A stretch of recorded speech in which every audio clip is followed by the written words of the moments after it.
सातारा जिल्हा काँग्रेस कमिटीच्या जिल्हाध्यक्षपदी रणजितसिंह देशमुख यांनी आज शनिवार दिनांक जून 14 रोजी सायंकाळी 6 वाजता जिल्हा काँग्रेस कमिटीमध्ये माजी मुख्यमंत्री पृथ्वीराज चव्हाण यांच्या उपस्थितीत पदभार स्वीकारला। यावेळी माजी जिल्हाध्यक्ष सुरेश जाधव यांनी त्यांना निवडीचे पत्र देऊन शुभेच्छा दिल्या।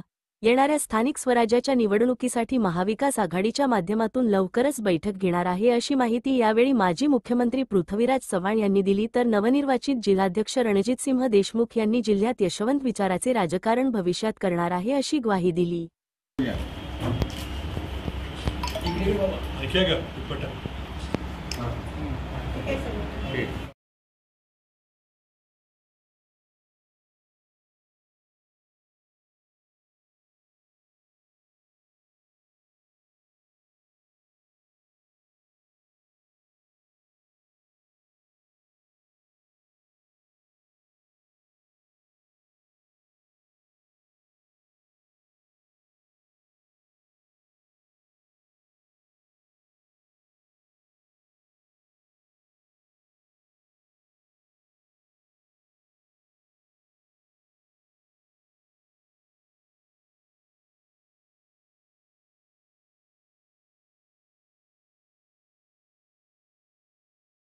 दिलगिरी व्यक्त करतो। आज मुंबईहून सकाळी निघालो, रस्त्यामध्ये पाऊस आणि घाट जामच्या परिस्थितीमुळे खूप वेळ झाला आणि एक पूर्वनियोजित कार्यक्रमाला जरा वेळ झाला, त्याबद्दल मी दिलगिरी व्यक्त करतो।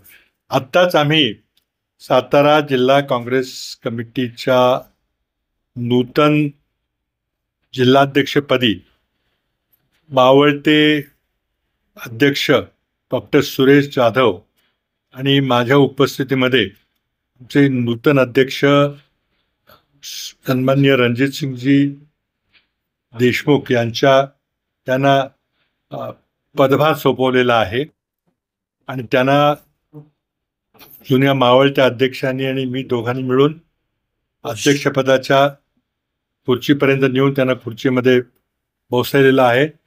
तर यापुढं रणजितसिंहजी सातारा जिल्ह्याच्या काँग्रेसची धुरा ताकदीने सांभाळणार आहेत। त्याला आमच्या सर्वांच्या माझ्या व्यक्तिगत हार्दिक शुभेच्छा देतो। आज हा कार्यक्रम अत्यंत साधेपणानं करायचं आम्ही ठरवलं होतं, आपल्याला कल्पना आहे। त्यामुळं नंतर आम्ही काही दिवसानंतर चांगला मोठा मेळावा घेऊन पुन्हा त्यांचं स्वागत सत्कार करणार आहोत। त्याचबरोबर जिल्हा परिषदेच्या आणि स्थानिक स्वराज्य संस्थांच्या निवडणुकीच्या बद्दल तयारी करण्याकरताही देखील आम्ही लवकरच अध्यक्षांच्या परवानगीने आम्ही बैठका घेणार आहोत। तालुकावार बैठका घेतल्या जातील, जिल्ह्यामध्ये बैठका घेतल्या जातील।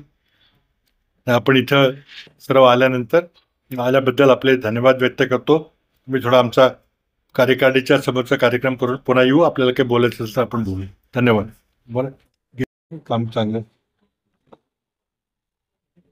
मी सातारा जिल्हा काँग्रेसच्या अध्यक्षपदाचा सन्माननीय पृथ्वीराज चव्हाण बाबा आणि डॉक्टर सुरेश जाधव यांच्याकडून पदभार स्वीकारलेला आहे आणि जिल्ह्यामध्ये यशवंत विचाराचं राजकारण भविष्यामध्ये काँग्रेसच्या माध्यमातून केलं जाईल।